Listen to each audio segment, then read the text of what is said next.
जय जगन्नाथ सांग मैंने आज बनवा बरकोली आचार।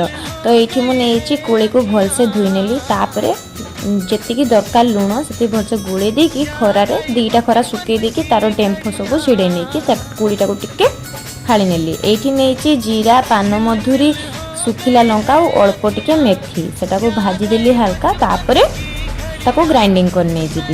ये मोर ग्राइंडिंग हो जाइए। एबे मु अल्प टिके पानी देकी गुड़ पकईने गुड़टा को पाग करने देवेनि एटा खाली से जो पेंडा पेंडा होता है सेटा को हूँ मेल्ट करते छाड़देवे। तापर मेल्ट हो गला कोलीटा को पकई देकी भलसे गुड़ सांगर मिसईदेवे।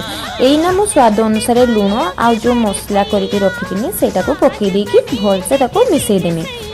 मिसई देला परे एबे देखंतु कोली रु पानी बाहरलानी तो सेटा टिके टाइम फुटिया छाड़ी देकी बंद करदेमी। एबे मोर कोली आचार रेडी होइछि। गैस को मु बंद कर देछि। एठी सोरिष तेल रे हिंगु को पकेकी टिके फुटे देकी से कोली आचारटे पके देकी घांटी देनी भलसे ताको मु टिके टाइम ठंडा हवा पई छाडी देकी जारे पुरे देली। एबे मोर बरकोली आचार केते बढ़िया देखा होछि और टेस्टी मध्य लागुछि। आपण माने निहाती थरे ट्राई कर।